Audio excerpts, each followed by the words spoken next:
Good morning to all of you. देखेंगे chapter evolution में हमारा नेक्स्ट टॉपिक है म्यूटेशनल थियरी।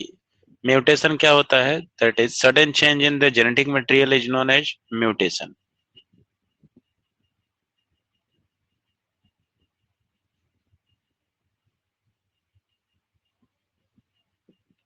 आपके जेनेटिक मटेरियल में अगर अचानक से कोई चेंज हो जाए, वही क्या कहलाता है? म्यूटेशन कहलाता है, sudden change in the genetic material.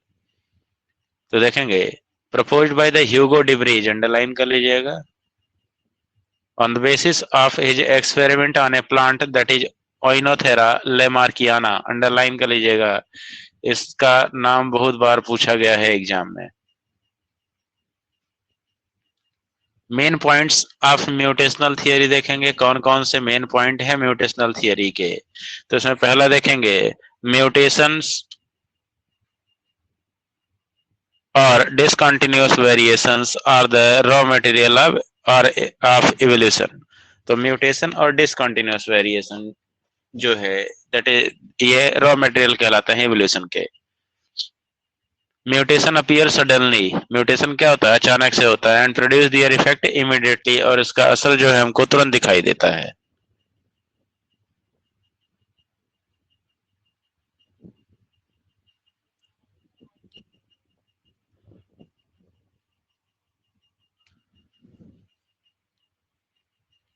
Mutants are different from the parents and there are no intermediate stage between the two। तो जो म्यूटेंट वैरायटी होती है, जो म्यूटेशन के बाद फॉर्म होता है, वो अपने पेरेंट्स से डिफरेंस शो करता है क्योंकि उसके जेनेटिक मटेरियल में चेंज हो गया है। यहाँ पे कोई इंटरमीडिएट स्टेज नहीं दिखाई देता है। The same type of mutation can be appear in the several individuals of a species. तो एक ही तरह का म्यूटेशन एक से अधिक मेंबर्स में दिखाई दे सकता है, एक ही स्पीसीज के एक से अधिक मेंबर्स में दिखाई दे सकता है। Okay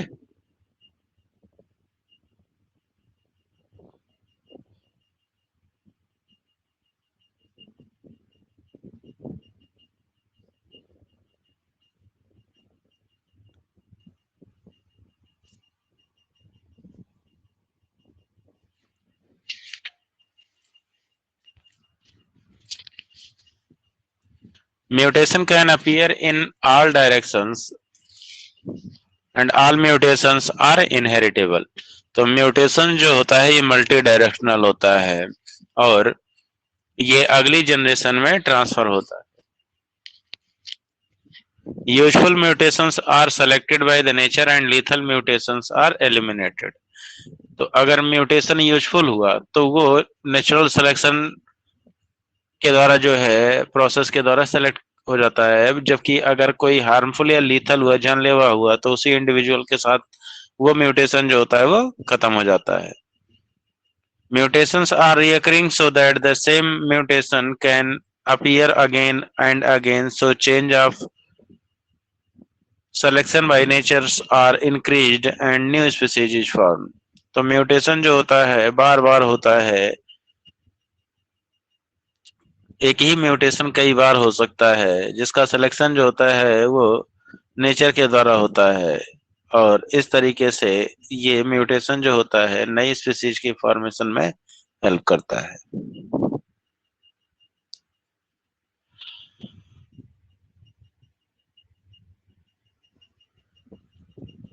debris term single step large mutation as saltation. तो सिंगल स्टेप लार्ज म्यूटेशन जो होता है साल्टेशन कहलाता है। ये टर्म ह्यूगो डिब्रीज ने दिया था, saltation. Mutation are large, random and directionless, while Darwin's variation are small and directional. तो जो डार्विन का वेरिएशन था वो डायरेक्शनल था and small mutation, small variation था, स्मॉल चेंज था। म्यूटेशन जो होता है लार्ज होता है एंड रैंडम, अचानक से होता है, और डायरेक्शनलेस होता है।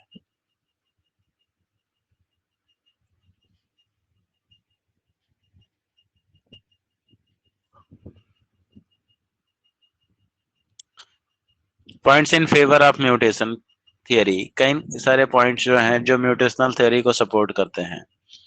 पहला पॉइंट क्या है, mutations are actually the source of all variations and founded of evolution. Underline कर लीजिएगा। तो म्यूटेशन जो है ये वेरिएशन का सोर्स होता है, सभी तरह के वेरिएशन का, विविधता का सोर्स होता है, और इसको फाउंटेन हेड ऑफ इवोल्यूशन बोलते हैं। फाउंटेन हेड जैसे फवारा जो होता है, तो ये फाउंटेन हेड जो होता है ये म्यूटेशन कहलाता है, sorry, fountain head of evolution कहलाता है। म्यूटेशन ही एकमात्र जरिया है जिसके द्वारा इवॉल्व होते हैं या चेंजेज आते हैं, वेरिएशंस आते हैं। Mutational theory can explain both progressive and retrogressive evolution. तो म्यूटेशन जो है वो दोनों को एक्सप्लेन करता है, प्रोग्रेसिव थियरी और रेट्रोग्रेसिव इवोल्यूशन दोनों को। तो आपको बताया गया था कि इवोल्यूशन दो तरह का होता है, प्रोग्रेसिव एंड रेट्रोग्रेसिव या रिवर्स इवोल्यूशन बोलते हैं। यूजुअली इवोल्यूशन रिवर्स नहीं होता है, बट फिर भी यहाँ हमारे पास कुछ एग्जांपल हैं। सिग्निफिकेंस देखेंगे। De Vries mutational theory generally accepted because the mutations were found to be inheritable. तो ह्यूगो डिब्रीज की थियरी को क्यों एक्सेप्ट कर लिया गया, क्योंकि पाया गया कि जो म्यूटेशन होते हैं वो इनहेरिटेबल होते हैं, मतलब अगली जनरेशन में वो कैरेक्टर ट्रांसफर होते हैं। It was later thought that evolution can not occurs by mutation alone. तो बाद में ये सोचा गया और पाया गया कि इवोल्यूशन जो है सिर्फ और सिर्फ म्यूटेशन से नहीं होता है। Natural selection and isolation of mutants are also necessary for the evolution. तो इसके अलावा natural selection and isolation of mutants, जो म्यूटेंट वैरायटी है उसको आइसोलेट यानी अलग रखना, ये भी इवोल्यूशन प्रोसेस के लिए जरूरी होता है।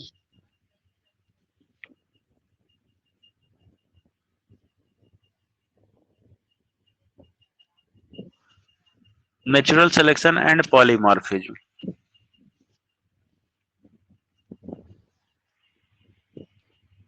A population is called the polymorphic for a character if two or more distinct form of a present in the population। तो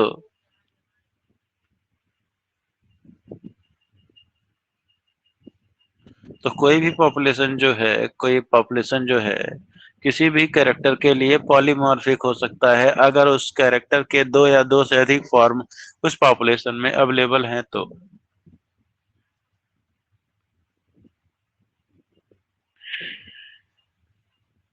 इसमें देखेंगे एवीओ ब्लड ग्रुप पॉलीमॉर्फिज्म का एग्जांपल है, क्योंकि इसके लिए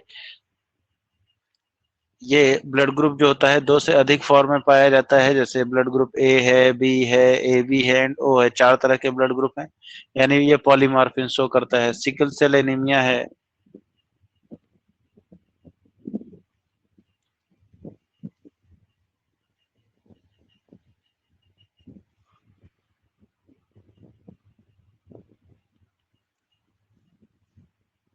तो इसको आप पढ़ लेंगे। नेक्स्ट देखेंगे type of natural selection.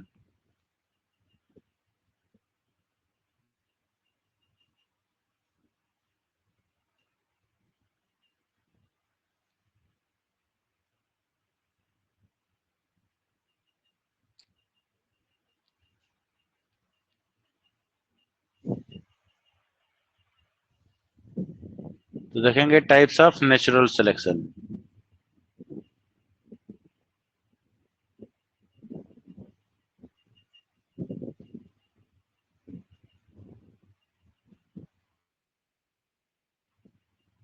on different organism, environment, relationship, following different kind of natural selection have been recognized। तो पहला क्या है, स्टेबलाइजिंग सिलेक्शन, दूसरा है डायरेक्शनल एंड तीसरा है डिसरप्टिव। ध्यान दीजिएगा, बहुत ही इंपॉर्टेंट हैं, इनके एग्जांपल्स बहुत ज्यादा इंपॉर्टेंट होते हैं।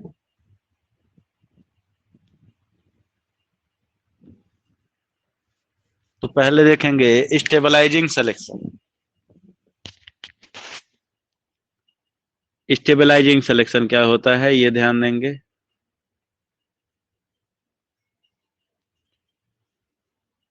Stabilizing selection operates when phenotypic features coincide with the optimum environmental condition and competition is not present।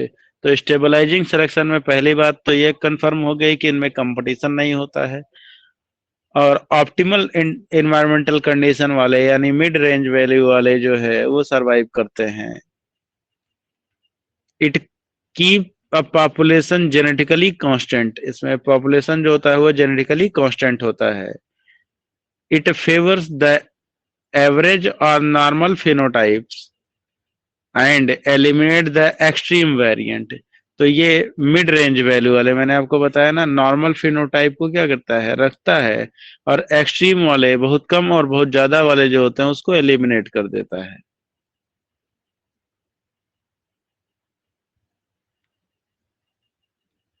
That fall towards the both end of the bell-shaped curve of variability for the distribution of measurements of phenotypic traits। तो इसमें आप ध्यान रखेंगे यहाँ जो graph आपको मिलता है वो होता है बेल शेप्ड, ध्यान दीजिएगा।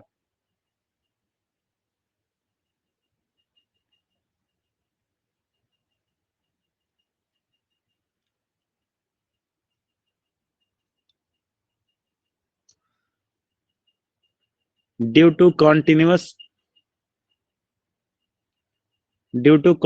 elimination of both extreme, the bell shaped curve tends to narrow।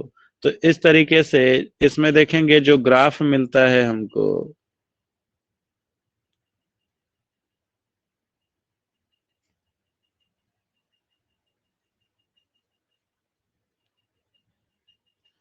वो कुछ इस तरीके का ग्राफ हमको मिलता है, ये बेल शेप्ड होता है। ठीक है, तो इसमें क्या होता है, एक मिड रेंज वैल्यू होती है,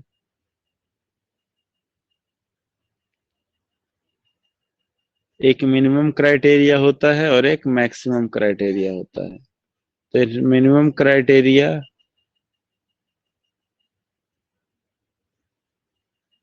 और ये हो गया आपका मैक्सिमम क्राइटेरिया।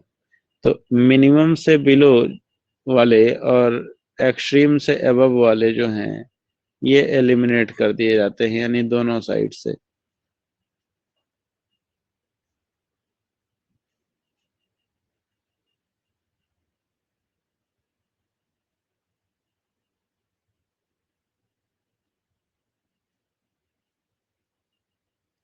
तो यहाँ देखेंगे जब दोनों एंड से जब एलिमिनेट हो जाएगा तो एलिमिनेशन के बाद इसका जो आपको ग्राफ मिलेगा वो बेल शेप्ड जो था वो अब नैरो हो जाता है।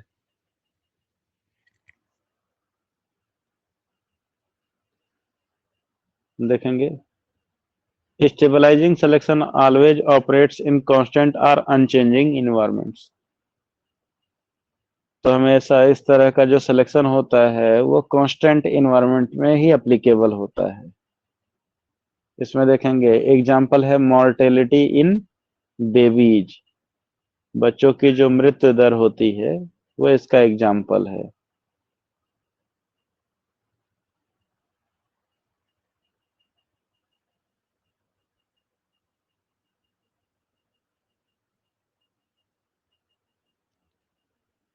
तो मॉर्टेलिटी इन बेबीज देखेंगे, the birth weight of a human baby provides another example influenced by stabilizing selection। The optimum birth weight of weight favored by the stabilizing selection is 7.3 pound।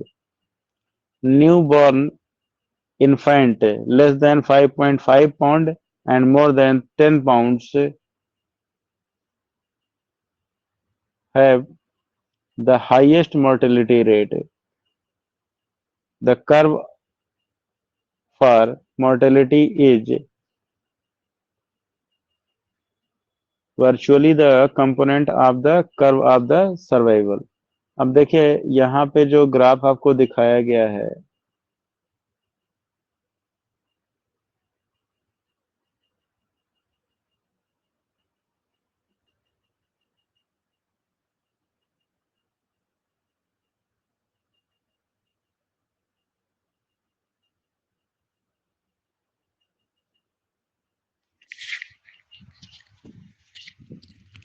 तो ह्यूमन बेबी का wait देखेंगे यहाँ पे एक graph के through.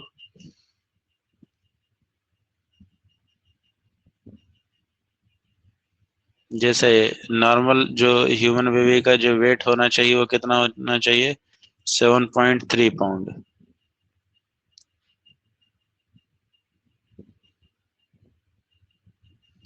Minimum कितना हो सकता है, 5.5, मैक्सिमम 10 पाउंड। लेकिन 5.5 पाउंड से कम वेट के जो बच्चे होंगे उनकी डेथ हो जाती है, और जो 10 पाउंड से एबव होते हैं उनकी डेथ यूजुअली हो जाती है। तो यहाँ दोनों एंड से देखिए एलिमिनेट हो रहा है, सिर्फ मिड रेंज वैल्यू जो पीक वैल्यू कंटेन करता है वही इतना ग्राफ आपका बचा हुआ है। तो इसलिए इसको हम क्या बोलते हैं, स्टेबलाइजिंग सिलेक्शन बोलते हैं। क्या बोलते हैं, stabilising selection.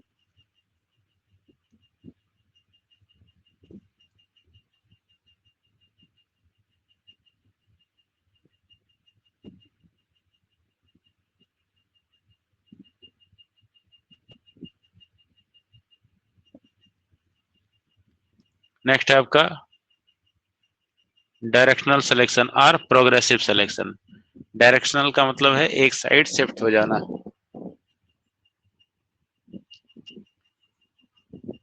Directional selection produce a regular change in a population in respect to certain traits. किसी भी लक्षण को लेकर के उस स्पीशीज में एक रेगुलर चेंज होता रहता है। This form of selection operates in response to the gradual change in the environmental condition. ये इस तरह का सिलेक्शन हमको कब देखने को मिलता है, जब एनवायरमेंट में कोई ग्रेजुअल चेंज हो रहा हो in favour the phenotype which is a non-average or extreme, and then push the phenotype to the population in that direction।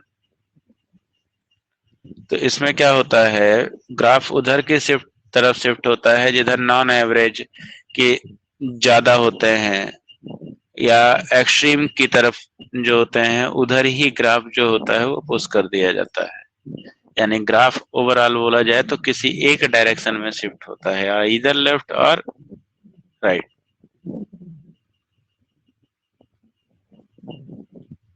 Directional selection removes more individuals from one end of the normal curves of variability distribution and add towards the other end and alters the mean value of the traits in the population in a particular direction।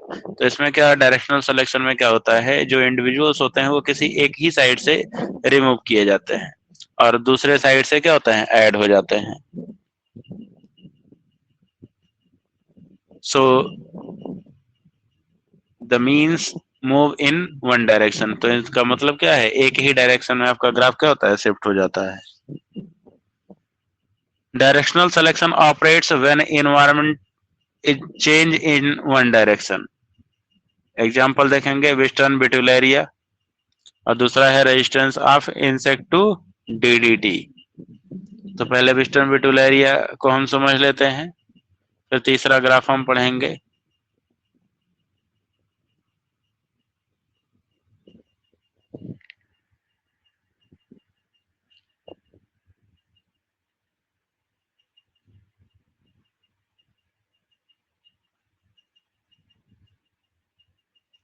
चलिए इसको एक दूसरे page पे हम समझते हैं।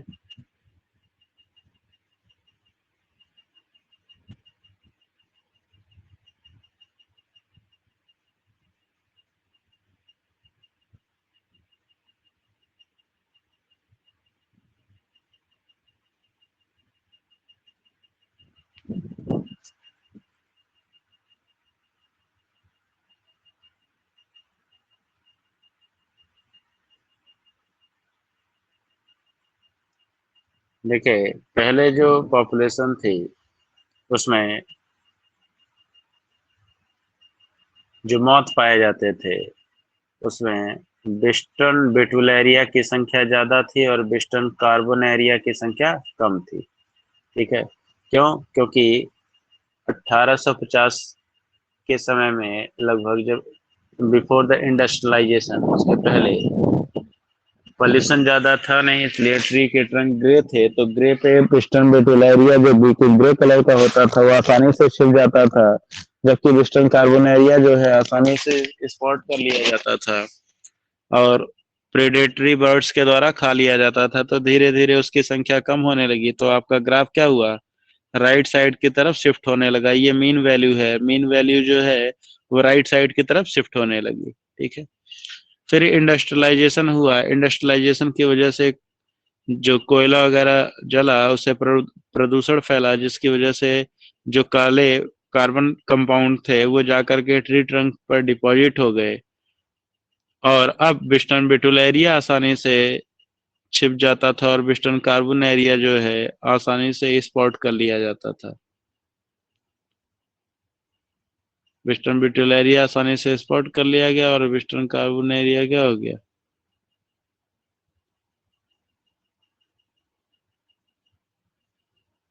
Western कार्बोनेरिया की संख्या बढ़ गई एंड वेस्टर्न बिटुलेरिया की संख्या घट गई। तो अब ग्राफ आपका किधर शिफ्ट हो गया, लेफ्ट। फिर जब इलेक्ट्रिसिटी वगैरह जनरेट हो गई तो फिर से एक बार क्या हुआ, मीन वैल्यू आपका राइट साइड की तरफ शिफ्ट हो गया, वेस्टर्न बिटुलेरिया की संख्या बढ़ी एंड वेस्टर्न कार्बोनेरिया की संख्या क्या हुई, कम हुई। वेस्टर्न बिटुलेरिया की संख्या बढ़ गई, वेस्टर्न कार्बोनेरिया की संख्या फिर से क्या होगी, घट गई, यानी कि ग्राफ फिर से राइट साइड की तरफ शिफ्ट हो गया। तो that is the directional selection, इसी को हम क्या बोलते हैं, डायरेक्शनल सिलेक्शन। दैट मीन्स आपका जो ग्राफ है वो किसी एक साइड की तरफ शिफ्ट हो जाता है।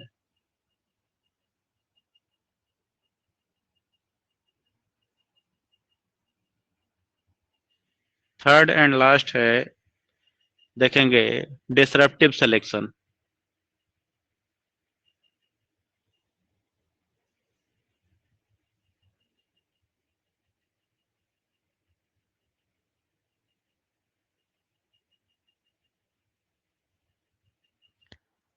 डिसरप्टिव सिलेक्शन में देखेंगे,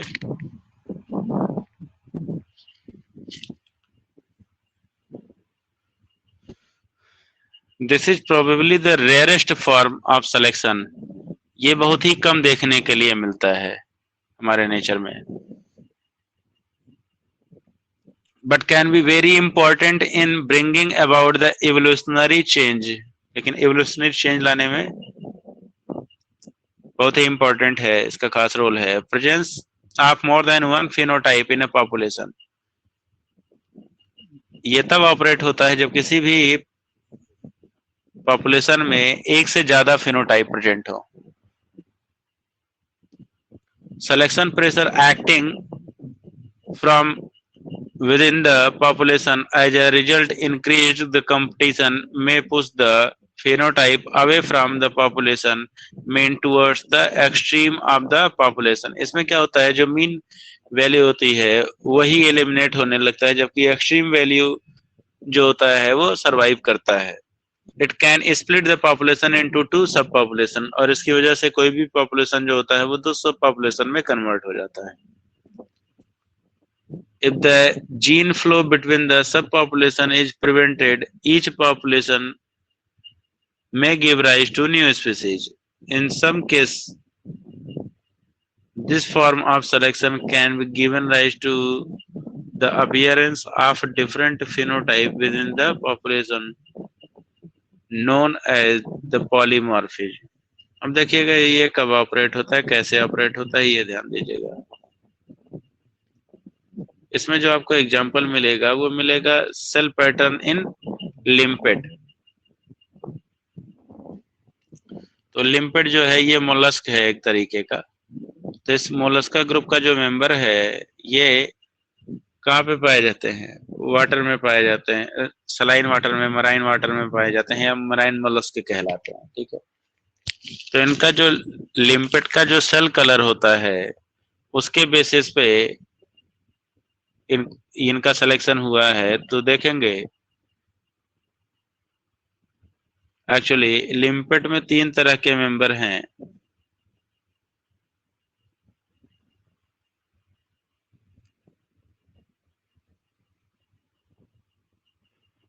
ये हो गया व्हाइट, ये हो गया डार्क टैन,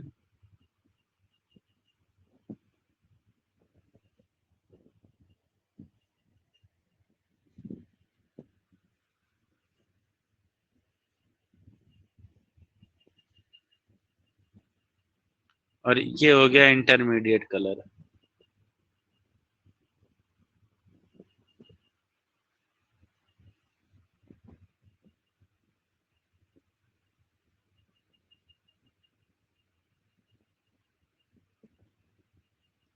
तो इसमें देखेंगे जो लिम्पिड थे समुद्र में, उसमें व्हाइट कलर के जो लिम्पिड थे, ठीक है। तो यहाँ पे पहले एक बार हम थियरी देख लेते हैं। Shell pattern of limpets that is marine mollusc present a continuous ranging from pure white to dark tan. ये वाले प्योर व्हाइट हैं, इधर वाले बीच में छोड़ करके दूसरे साइड वाले क्या है, डार्क टैन है, कत्थे कलर का है। These are either attach to the white goose neck barnacles. White goose neck barnacles कहने का मतलब है समुद्र के किनारे जो है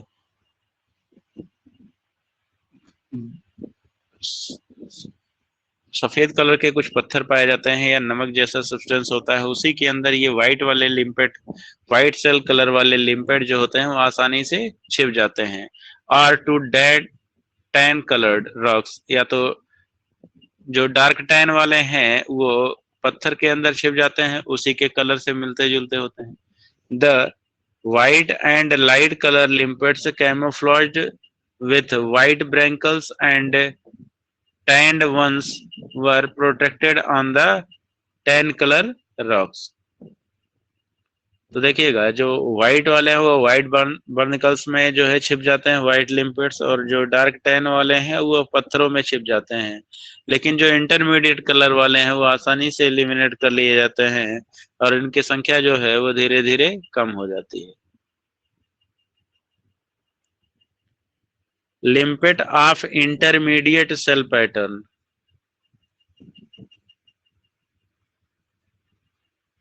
being conspicuous are preyed by predatory shorebirds resulting into disruptive selection। अब देखिएगा ध्यान से ग्राफ को, तो बीच वाले जो इंटरमीडिएट सेल कलर वाले लिम्पेट हैं उनकी संख्या क्या हुई, कम हो गई भाई, प्रेडेटरी शोरबर्ड्स के द्वारा ये खा ली जा रही हैं।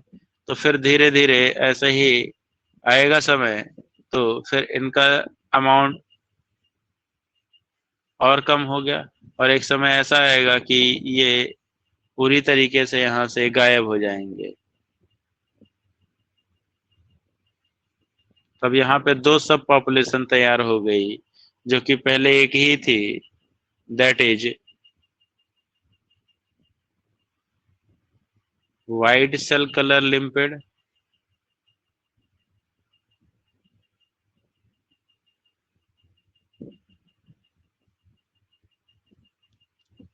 व्हाइट सेल पैटर्न वाले जो है बच गए, डार्क टैन वाले बच गए, और इंटरमीडिएट वाले क्या हो गए, एलिमिनेट हो गए। तो इस तरीके से जो पॉपुलेशन था लिम्पिड का वो दो सब पॉपुलेशन में डिवाइड हो गया, white shell colour limpet and dark tan shell colour limpets. तो इसको हम बोलते हैं डिसरप्टिव सिलेक्शन। अगला है आपका टॉपिक है स्पेसिएशन। देखेंगे स्पेसिएशन क्या होता है। फॉर्मेशन ऑफ वन और more new species from an existing species is called speciation. यानी पुराने स्पीसीज के द्वारा नई स्पीसीज का फॉर्मेशन ही क्या कहलाता है, स्पेसिएशन कहलाता है। Speciation are of two type.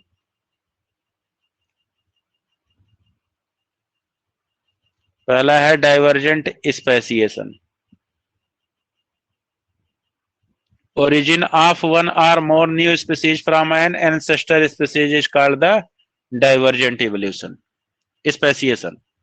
तो एक या एक से अधिक स्पीसीज का फॉर्मेशन किसी एक एंसेस्टर स्पीसीज से क्या कहलाता है, डाइवर्जेंट स्पेसिएशन कहलाता है। जैसे एंसेस्ट्रल स्पीसीज एक ही थी, इसी से एक या एक से अधिक स्पीसीज का फॉर्मेशन हुआ तो क्या कहलाएगा? डाइवर्जेंट स्पेसिएशन कहलाएगा। इसमें पॉइंट देखिएगा, in this type of speciation ancestor species also continuous to exist with new species. तो इसमें जो पुराने स्पीसीज होती है, पेरेंटल स्पीसीज, वो भी यंग स्पीसीज के साथ ही पाई जाती है।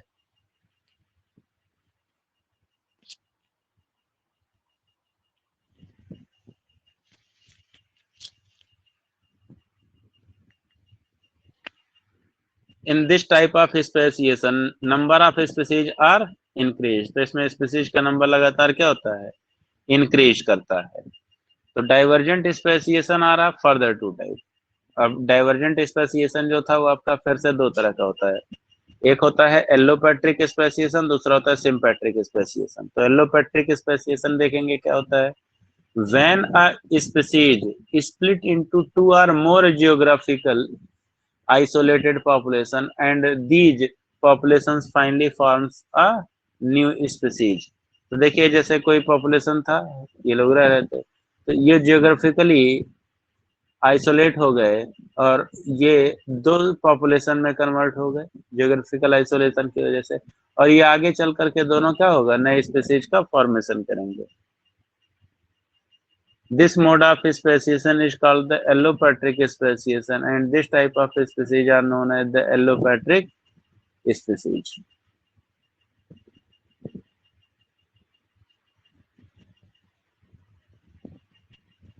एग्जाम्पल देखेंगे, finches of Darwin are example of allopatric speciation. जैसे जो डार्विन फिंचेज थी उसमें एंसेस्ट्रल बर्ड एक यहाँ से माइग्रेट करके गई गैलापागोस आइलैंड पर, और वहां पर उसने क्या किया, 14 नई स्पीसीज का फॉर्मेशन कर दिया। तो ये आप पॉइंट याद रखिएगा कि जो डार्विन फिंचेज हैं वो एलोपैट्रिक स्पेसिएशन के एग्जाम्पल हैं। एलोपैट्रिक स्पेसिएशन क्या होता है? जब एक एंसेस्ट्रल स्पीसीज से दो या उससे अधिक स्पीसीज का फॉर्मेशन होता है तो ये क्या कहलाता है? Allopatric speciation.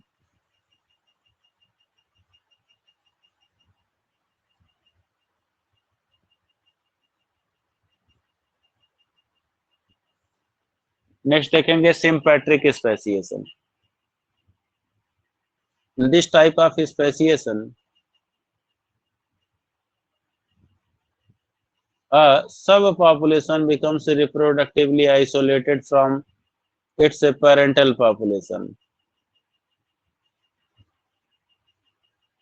Sympatric speciation is the formation of species without geographically isolation, and these species are known as the sympatric species। इसमें कोई geographical isolation नहीं होता है।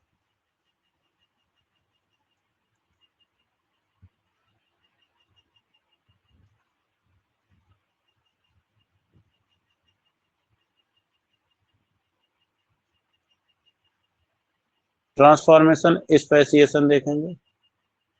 In this type of speciation, an ancestor species changes into new species with the time। तो उसमें पुरानी species ही नई species में कन्वर्ट हो जाती है समय के साथ। तो ये क्या कहलाता है? ट्रांसफॉर्मेशन, यानी चेंज हो जाता है।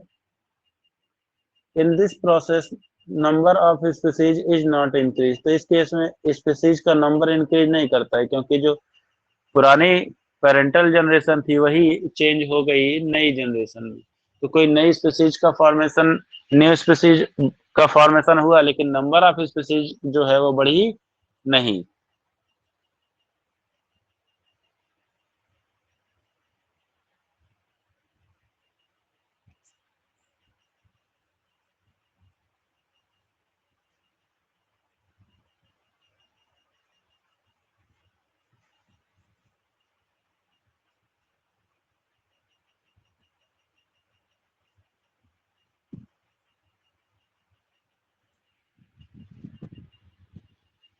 Transformation speciation are of two type. Transformation speciation जो होता है दो तरह का होता है। पहला क्या है? फाइलेक्टिक evolution.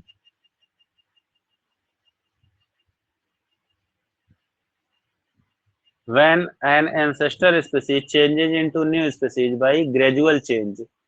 In thousand of years, हजारों सालों में कोई पुरानी स्पीसीज नई स्पीसीज में कन्वर्ट हो जाए। Example Eohippus, Mesohippus, Merychippus and Pliohippus Equus, ये सब हॉर्स की स्पीसीज हैं। क्वांटम स्पीसीज देखिएगा, in this process suddenly major changes appear in ancestor species and ancestor species immediately changes into new species. तो इसमें समय बहुत कम लगता है, वो कम समय में जो है ज्यादा चेंजेस दिखाई देते हैं।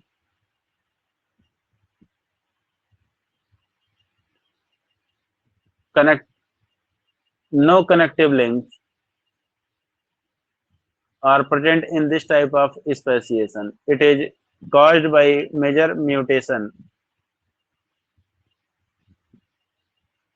ये मेजर म्यूटेशन की वजह से कॉज होता है, बड़े लेवल पर कोई चेंज हुआ हो। स्पेशल पॉइंट में देखिएगा, ये टर्म्स ध्यान दे लीजिएगा, ये कई बार पूछे जाते हैं। Micro evolution and macro evolution क्या है? Micro, macro, mega.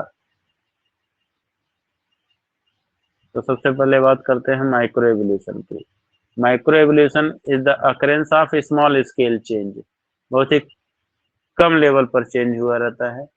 In gene frequency in a population over a few generation, तो कई जनरेशन के दौरान जो है उसके जीन पूल में बहुत ही कम चेंजेज हुए रहते हैं, उसकी जीन फ्रीक्वेंसी अल्टर नहीं होती है, स्मॉल स्केल पे अल्टर होती है।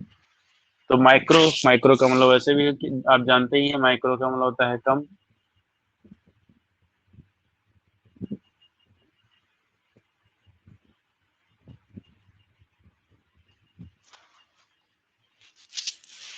इट अकर्स एट और बिलो द स्पीसीज लेवल, ये स्पीसीज लेवल से निचले और छोटे स्तर पर चेंजेज होते हैं। It often cause the formation of new sub species, तो इससे एक सब स्पीसीज का फॉर्मेशन होता है। तो आप माइक्रो माइक्रो एवोल्यूशन को आप ध्यान में रख सकते हैं कि ये स्पीसीज से छोटे स्तर पर होता है change. These changes may be due to the several processes, natural selections, gene flow, mutation, recombination, genetic drift etcetera. तो ये सारे चेंजेस किसकी वजह से कॉज हो सकते हैं? नेचुरल सिलेक्शन की वजह से, जीन फ्लो की वजह से, म्यूटेशन की वजह से, रिकॉम्बिनेशन की वजह से, जेनेटिक ड्रिफ्ट की वजह से etcetera.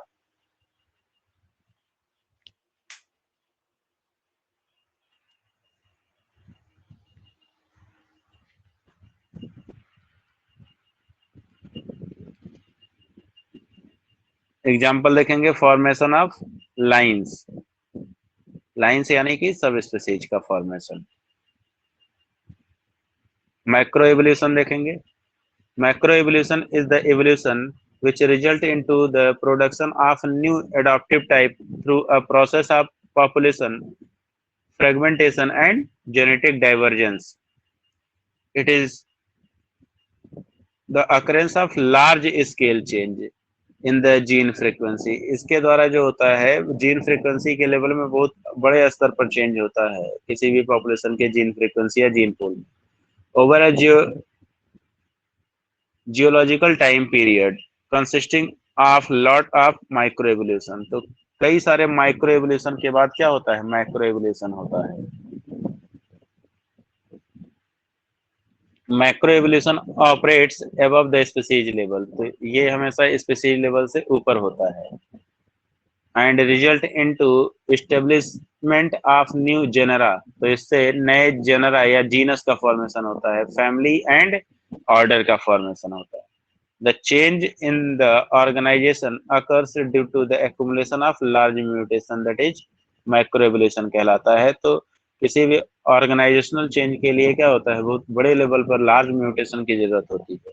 The divergent evolution of the different reptilian group from initial reptiles ancestor is an example of microevolution. तो जैसे रेप्टिलियंस ग्रुप में ही इनिशियल रेप्टाइल्स से कई सारे एंसेस्टर, रेप्टाइल एंसेस्टर से कई सारे रेप्टिलियंस का फॉर्मेशन ही क्या कहलाता है? माइक्रो एवोल्यूशन कहलाता है, या माइक्रो एवोल्यूशन का एग्जांपल होता है। नेक्स्ट है आपका मेगा एवोल्यूशन। मेगा एवोल्यूशन के बारे में हम अगले टॉपिक में पढ़ेंगे। देन हम स्टार्ट करेंगे ह्यूमन एवोल्यूशन। तो ह्यूमन एवोल्यूशन के कंप्लीट होने के साथ ही ये चैप्टर आपका कंप्लीट हो जाएगा। देन हम फिर नया चैप्टर स्टार्ट करेंगे।